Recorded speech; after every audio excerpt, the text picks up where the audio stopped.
এটা দিচ্ছি আমরা বেরিয়ামের স্যাম্পেলের মধ্যে, নেক্সট স্ট্রনসিয়ামের স্যাম্পেলের মধ্যে। তিনটেতেই বাফার দিয়ে রেখে দিলাম।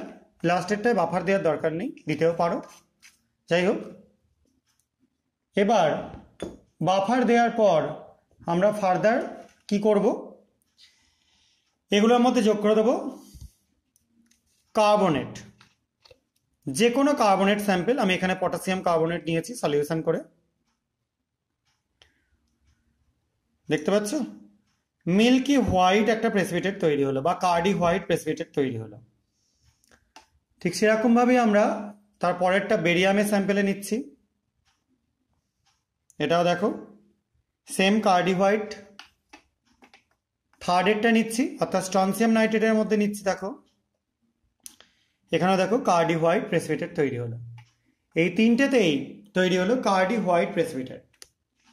এবং লাস্টের যেটা ছিল ম্যাগনেসিয়াম, তার মধ্যে আমরা যোগ করে দেবো ডাইসোডিয়াম হাইড্রোজেন